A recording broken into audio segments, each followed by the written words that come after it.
Hello, good morning. Today we can study about fetal membranes.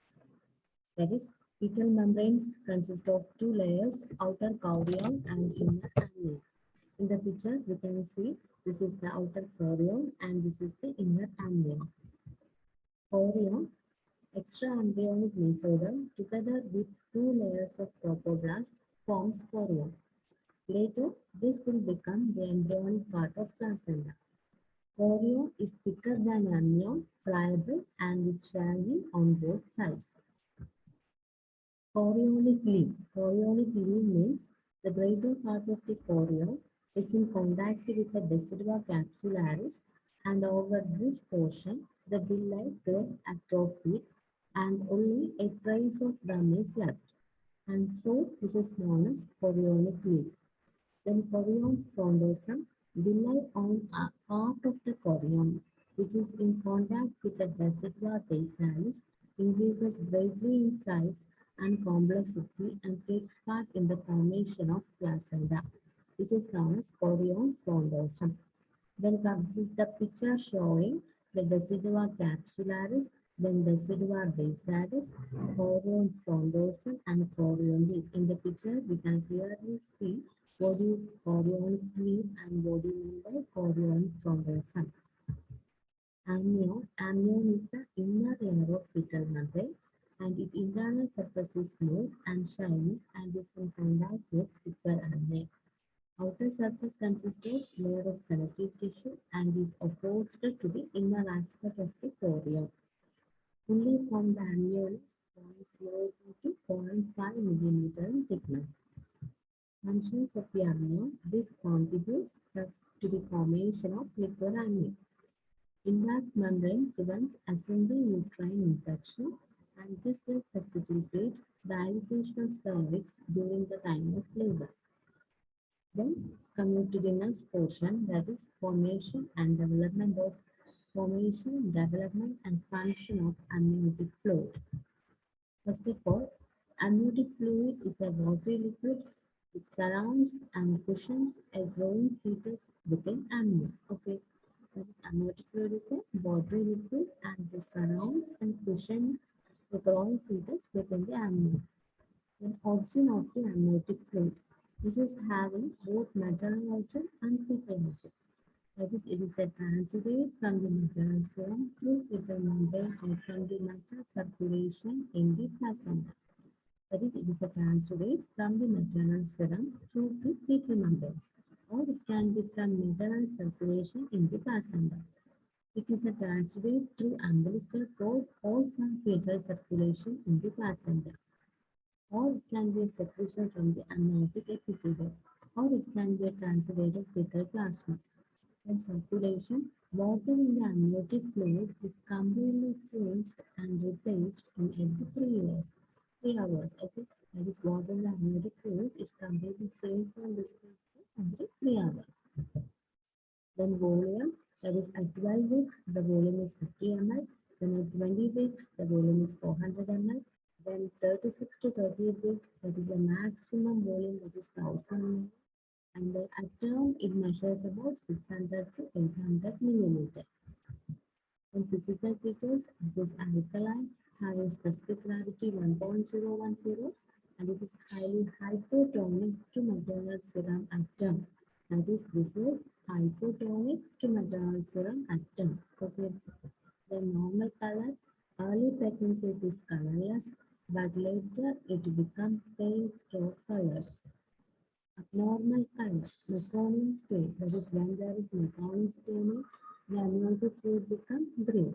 Then, when it is having RH incompatibility, the amniotic fluid will, the color will be golden color.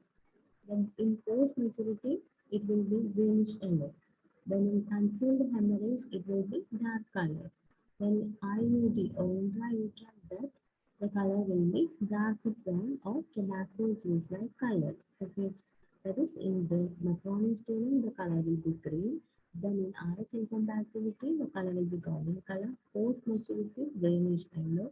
In concealed hemorrhage, dark colored, and IUD, dark brown or tobacco juice.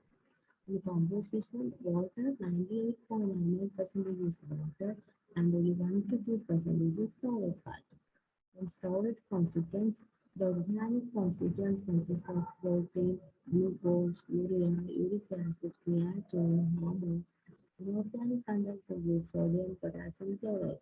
And there is also suspended particles such as lamellary epithelial cells, various gaseosa. When function, this gives protection to the fetus. That is, during pregnancy, this acts as a shock absorber and this maintains even temperature and this prevents attachment of the fetal parts and it allows the free movement. Nutritive value is very less, but water supply to the fetus is adequate. Then during the time of labor, this helps in the dilatation of the cervix. Then during uterine contraction, this prevents the marked interference with placental circulation. When this pressures the blood canal at the end of first stage of labor by its aseptic and bactericidal action, which protects the fetus and prevents ascending infection to the uterine cavity. Then amniotic fluid index, or it is also known as AFI. That is, this is transverse extracellular volume of liquid. Okay. That is, first of all, maternal abdomen is divided into quadrants, taking umbilicus, civic tuberculosis, pubis, and fundus as reference point. That is, reference points is at umbilicus, symphysis, pubis, and fundus. When we see, we can assess the largest vertical pocket in each quadrant and it is measured. Some of the four measurement gives the AFI. Okay, then polyhydramnios or hydramnios, that means where the liquid ammonia exceeds 2000 milliliter. Okay, this is known as polyhydramnios. When liquid ammonia exceeds 2000 milliliters, is known as polyhydramnios. Of the chemical efficiency, the excessive accumulation of liquid ammonia causing discomfort to the patient. Or AFI or amniotic fluid index is greater than 25 centimeter. AFI is greater than 25 centimeter in polyhydramnios. Oligohydramnios means liquid is deficient in amount of less than 200 ml and AFI is less than 5 centimeter. Okay, AFI less than 5 centimeter, amniotic fluid volume less than 200 milliliter. The next is umbilical cord. We know that umbilical cord is the connecting link between the fetus and placenta through which the fetal blood flows to and from the placenta. This extends from the fetal umbilicus to the fetal surface of the placenta. Development of umbilical cord. By the end of second week of development, bilateral embryonitis become connected to trophoblast by a band of extra embryonic mesoda. This is known as counting stem. The umbilical cord is developed from this connecting stub. In the picture, we can see the connecting stub. Okay. Then, as amniotic cavity grows, pushes the chorionic cavity to obliterate it, concentration of amnion and chorion. That is, when the amniotic cavity develops, and this pushes the chorionic cavity to obliterate it, and there will be fusion of amnion and chorion. And then surrounds the amniotic cavity except at the region of umbilical ring where it is reflected onto the connecting stump and yolk sac. Primitive umbilical cord arises from the connecting stump and yolk sac together.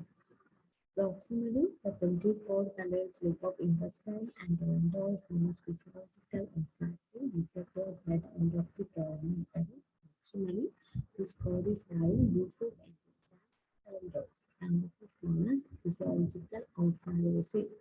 And this will disappear by the end of the month. Distally, there will be yolk sacs and umbilical vessels. In the picture, we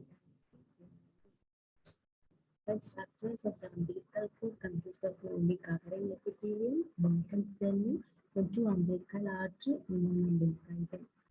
Covering epithelium is made up of amniotic epithelium. Bottom cilium it consists of elongated cells in gelatinous fluid. Okay, elongated cells will be present in gelatinous fluid and gives protection to the umbilical vessels. When two umbilical arteries are there, this carry deoxygenated blood from umbilicus to placenta. When one umbilical vein, this carry oxygenated blood from placenta to the fetus. Okay, in this picture we can see there is two umbilical artery, one umbilical vein, and also lengthened cranial tissue. So what about the characteristics of umbilical cord? The length is 50 centimeter, the neck is 1.5 centimeter, and it is attached to the fetal surface of placenta. Near the center, this is known as eccentric insertion, 70%. At the center is known as central insertion, that is 30%. Okay, thank you.